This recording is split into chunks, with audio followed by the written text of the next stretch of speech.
going on, MSFers? Duelim here, back here with another video. And today, I told you so. That's right. Starjammers are already getting a buff after 1 week of just sucking it up in Cosmic Crucible. So there was a lot of issues with Starjammers inherently when they came out, right? So Havok's passive that gives them speed stat that was working off of barrier, essentially Hank's barrier, was not working if Hank was in position 5. Sometimes even if he was in position 2 or position 3 or 4. So there was an inherent issue there, so it was super inconsistent, which is the reason why a lot of people were seeing sometimes their Starjammers were going first, sometimes they were going second, and nobody could really figure out why. When it comes to Howard the Duck, we had massive issues when the turn bar mechanic was working great, right? But then the problem is the second he took a turn, this team put so many buffs on themselves, especially from Groot Special and Groot Ultimate, that they just made Super Scroll just snort a line of illegal substances and just take 9 turns in a row. So that wasn't really great either. And then Lilandra has an inherent problem of, I think her taunt stoppage is way too condensed to just Cosmic Protectors, and I think it should be everyone when she has the full team, like the Mortal X-Men team. She also had an issue with her ult that it's a buff removal, right? But there's so many people that have Safeguard now that it really doesn't mean all that much. So we're making changes already, and I honestly don't even think they're enough changes. I don't think they're enough. So we're going to go through all the changes, and then I'm going to talk about the inherent issues that I still see with this team. So starting off, Commanders, after reviewing community feedback and internal data from the Starjammers' performance during the most recent Cosmic Crucible, it was clear that they were not hitting their combat goals. Yeah, like beating the team that they were meant to counter. What a crazy time. And then losing to Orcus, and then losing to Liberty, and like losing to really subpar teams in Crucible. So that was also pretty great. So this goes over the changes in words, but I want to look at it kit-wise. So first change is the special. Not sure why this is here. I'm wondering if Havok was just not doing enough damage even at big stars, and people were complaining. I'm not really sure. I didn't have a lot of complaints with the special, but the special does 70% more damage now, which is great. We like more damage, and Havok is a big damage dealer on the team, especially him going first on the team. So he's definitely going to get some big damage out there pretty quickly. Cool. Now for his ultimate, clear all positive effects and all charged on primary targets. And this is trying to combat the pre-taunt problem. So the two characters that this looks at the most for me is going to be Sasquatch and Black Knight, right? Sasquatch, because he has that taunt mechanic where if he's above 75% health, he's going to get taunt back over and over again on any character's turn. So that's where the clear all positive effects come from, which is awesome. I think that's a great addition. The clear all charged on primary target was interesting.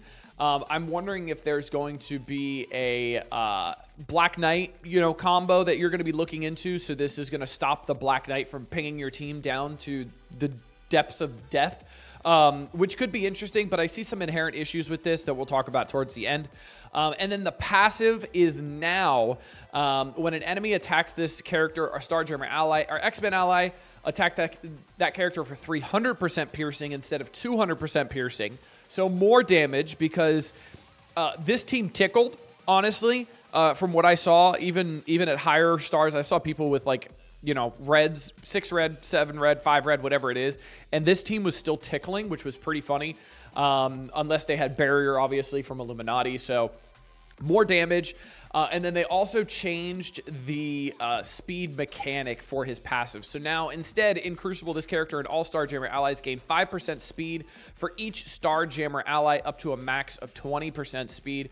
So no more issues of Hank placement, potential issues with barrier being there, not being there, who comes in the battle first, all that crap. Now this is kind of a nerf as well, because Illuminati was spawning with barrier on all of their characters because of Hank's passive giving barrier to everybody, right? So 5 characters on the enemy side times 5 is 25%. So now this is less, it's 5% less, but it works in every single matchup. So there's a little bit of give and take there. So I'm curious to see if they are still going to be really good against Illuminati, or if this 5% is going to change the team up a little bit and make it so that they're not as good against Illuminati, because 5% is still a good amount. That's a whole Cable passive, Oath, Kang passive. That's a lot of stuff there. So it'll be interesting to see how that changes. Next up, we got Howard the Duck. Clear 2 positive effects on each enemy. So that's on his special now. More clearing positive effects, which I think is great because this team struggled against teams with immunity. So clearing 2 positive effects on each enemy. Remember, this is primary, or this is everybody. This is all enemies. So this is a really nice buff to him here. I really like this. And then the best part about his change for Howard the Duck is now in Crucible, before this character takes a turn, speed bar cannot be filled or reduced by any enemy for themselves, allies, or enemies. This does not apply to speed bar gained through normal means. That was the exact same. Now in bold here, if this character has 4 or more Starjammer allies and does not have exhausted, this effect persists after this character takes a turn. So this is essentially stopping Super Scroll 24/7 now. This is stopping everything turn meter wise, just like Captain Britain does. But it doesn't affect his team, which is also really great. And this is going to persist after this character takes a turn. Now, this will not persist for exhausted. So if this enemy is on defense, this team is on defense, exhausted stops this after his first turn. So I really like this change as well. I think, again, the problem is Super Scroll was just go and zoom the second Howard took a turn, and then Groot would either special or ult and put a bunch of positive effects on there, and then make Super Scroll take another turn, and then it would snowball from there. So I really like this change. I think this was absolutely needed. And then last up, we've got Lilandra, and Lilandra, here, ultimate. This character has 3 or more Starjammer allies. Clear all positive effects on each enemy. Now, this is changing to essentially Thanos Endgame passive level of abilities, which buffs Lilandra a lot. It's really big. So she is now going to reduce the duration of all positive effects by 2 for each enemy. So that's Safeguard. That's everything, which I think was a big issue of Lilandra's ult, is her ult was so devastating if they didn't have Safeguard. But if they did, her ult was like, wow, that was a really cool animation, and that's pretty much it. So I really like this change too. I think this is going to make this team way better, especially against like Mephisto comps as well, because this is going to mean that they're going to stop the Safeguard if Mephisto gets to put that up. And with the Howard change, Howard's going to be potentially putting clearing positive effects on each enemy, which a big issue of going against Mephisto is they have that death proof, all that kind of stuff. So being able to clear those positive effects on the enemy is really big as well. Now, next up, we've got the passive for her. So increase the health of the Gladiator summon by 20%. So Gladiator was pretty crappy, the summon, especially at lower stars. He was getting one-shot by an enemy Gladiator, which obviously I know it scales off of Lilandra's own stats, but I think this health buff is nice. This was interesting, but I definitely think this was nice to have for sure. Next up, Groot. I am Groot. So the update is if this character has 4 or more Starjammer allies, lower the assist chance for all enemies by 100%. So this was gated by health before, where you had to have greater than or equal to 40% health.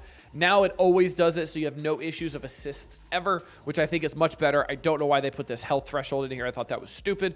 I think this is really great. And then Rocket Raccoon was getting deleted before he could take some turns, so they give him 10% more health, which in this day and age is a lot because 10% is usually like 1.2 million, 1.3 million, whatever it is. I don't know what his health stat is in game, but yeah, it's a good boost. And then for his passive, this character has 4 or more Starjammer allies. Lower max barrier for all enemies by 25%, which I think is also great because it doesn't stop the barrier, which would affect Howard's kit, but it is going to lower the max barrier. So they are still going to hit very hard when enemies do have barrier, and there'll be less barrier to get through, so it'll mainly be health. So a lot of these changes look really great on paper, don't they? So like Havok removing taunts, and Lilandra removing safeguard, Howard the Duck passive not getting screwed over by Super Scroll right when he takes a turn. But in game, we're gonna look here, and the biggest issue I see is gonna be regarding Havok's ultimate. So Havok's ultimate is going to be removing those positive effects. But again, Sasquatch is going to gain the taunt back if he has greater or equal to 75% health. And this is really going to affect smaller Havocs, because I don't know if a smaller Havok is going to be able to knock a Sasquatch below 75% life, because they are going to have that barrier from Hank on spawn, because he gives barrier to all hero allies. And Sasquatch has a decent health pool, especially at Fortifier. And he's only level 103 here, and he's got 4.6 million health. So at this point here, Havok is going to need to do 1.2 million damage just to take out the health bar, plus whatever barrier there is as well. Now, obviously, Rocket passive is going to help with that, because it's going to lower their max barrier by 25%. So hopefully that mitigates the amount of barrier that they have, so Sasquatch can get punched through. But I don't know. I don't know if that's going to be enough. Sasquatch has been the best pre-taunt that we've ever had to put with Odin Illuminati. And then if we look at Black Knight here, Black Knight is the other call out for Havok ult. And this is going to remove charge. But Black Knight has a ridiculous resistance stat. It's 70,000, but he's ridiculously strong. And we've seen characters like Silver Surfer, who has new stats, not be able to take off Black Knight charges. And Silver Surfer had 3 diamonds max level at the time and wasn't able to do it. So do you think your 3-3 or 4-4 Havok is going to be able to do it? I don't. I don't have faith in that at all. I don't think that's great at all. And that's going to be the biggest issue, because everybody is running a pre-taunt with Odinati, and everybody is going to be doing it for a long time, because if it keeps working and it is going to punish those who have, a smaller Havok, then this room 2 is still going to cause issues. And that's not okay. This is supposed to be the solve for this team. I'm not saying it's the hard counter solve for Odin, but we should be able to get to a point where we are absolutely deleting this team, and then we can start working on Odin a lot quicker and potentially get him low, or even kill him if we can get to him, which I think should be a realistic expectation. Honestly, I really, really do. But I don't know if these changes are enough to affect that. And I don't know if it's going to really change how Starjammers work. Another thing that this did not talk about at all, other than a slight damage boost here at 70%, and then that's pretty much it damage-wise. But this doesn't really change the problem that they have against teams like Orcus, against teams like Liberty in Crucible, that they were just getting absolutely smacked by. Like, if you played a fight wrong, you could lose to Superior 6. And that's insane to think about, that in an old stat team you could just lose to. Now, I'm not saying I just want a team that's going to put a blindfold on, clicky, beat everything, but like, new stats going into old stats, especially in their game mode, should be an absolute delete. And it doesn't feel like that with this team. And I don't know if the damage stats are just not working correctly, especially when it comes to barrier, or the fact that they tested this team, and this team is the main counter to an old stat team, because Illuminati is old stats. That could also be another issue.